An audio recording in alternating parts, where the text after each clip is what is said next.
Do you ever find yourself in a situation where you've read a couple of books and then after you read those books, a couple of months go by and you don't really remember a lot of the key information that came from those books? Well, that happens to me even to this day, and it's something that I constantly wrestle with. But there has been something that I've been able to kind of realize that's made it a lot easier for me to remember more of what I read. And it's not like just your typical, like, just read more books or read more books multiple times over and over again. Whenever I started going on this personal development learning journey, I discovered that, wow, there's a lot of places I can go to buy books. And so I'm going to these bookstores and I'm buying a book each time I go there. Sometimes I'm buying two or three. And I realized that this stack of books is starting to pile up. So I start reading them and I'm reading, I'm consuming the information, and it starts to feel good. Like some days I don't really feel like reading, so I'm just listening to an audiobook and reading alongside that as well. And it feels productive. Then, a few months go by, and again, like I said, it's the information isn't sticky. I just wonder, why does that happen so much to me? I'm going to the bookstores and I'm buying all these books because I want to change my life. I'm not happy with my current situation, and I feel like the answer to all of my prayers is in these books that I need to read. But then I read them and I get some information, but then a few months go by and I'm still kind of in the same situation and I don't really remember everything. Like, don't get me wrong, I feel like I've made improvements, but I'm not where I want to be. And there's probably more nuance to that than just reading books and getting information. But my biggest problem was, like, why do I not have that knowledge to like, how can I not lean on that knowledge? Am I just too old? Is it the concept of you can't teach an old dog new tricks? Is that like a true thing? And then you think about, well, the brain stops developing after you're like 23 or 25 years old, something like that.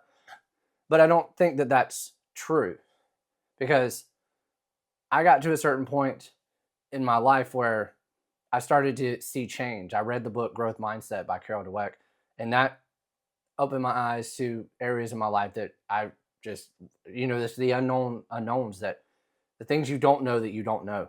And that changed my whole outlook on approaching reading and personal development and everything like that. Like, going to the Marine Corps, there was a transformation there.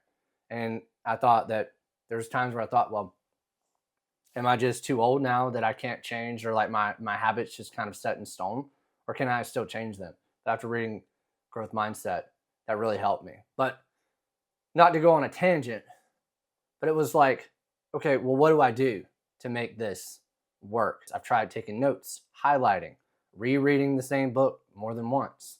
And those things did help, but they didn't.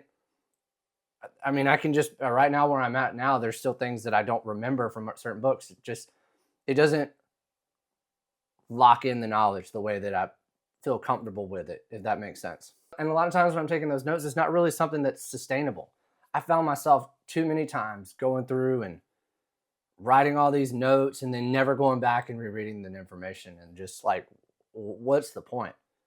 Let me know if you've ever done that. Let me know down in the comments. Just trying to figure out a system that's sustainable for learning and also effective for learning. So the one thing that I've kind of been seeing some good results with is just taking action on the things that I learn. And the reason I brought Growth Mindset up in Carol Dweck's book earlier is because for the longest time, I was always worried about what other people were going to think of me whenever I do something. So I want to make sure that I learn as much as possible about a certain subject before I actually go out and do the thing, because I was worried about the way that I would look. And now what I try to do is I stop really focusing on what other people are going to think. And I now focus on how quickly can I gather the information and go out and test it and get the feedback that's necessary. Because looking at failures as a setback for me has really just hindered me from being able to move forward at a rate that I feel like I want to move forward at.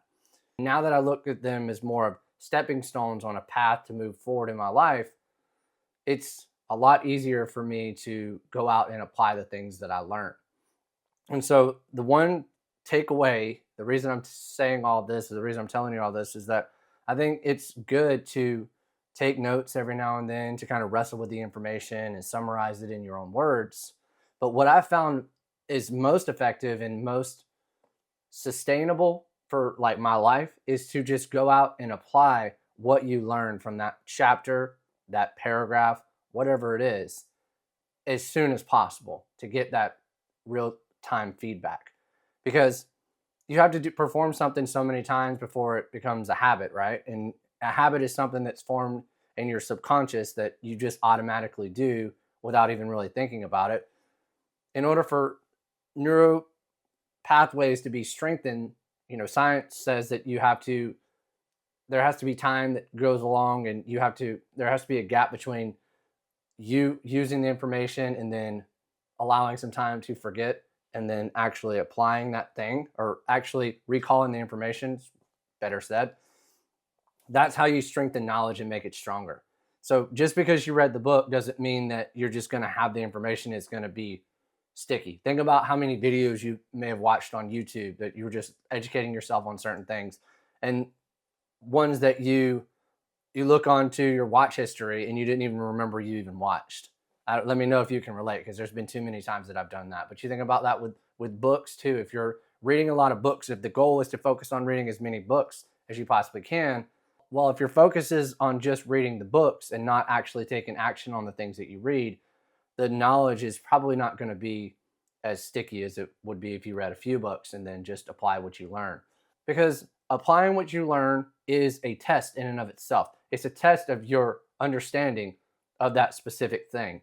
And basically the effect of the outcome of whatever happens after you apply what you learn is the results of your test. So if you were to think of it like the scientific method, instead of looking at the things that you do in your life as a potential failure or a win, you look at them as just an experiment.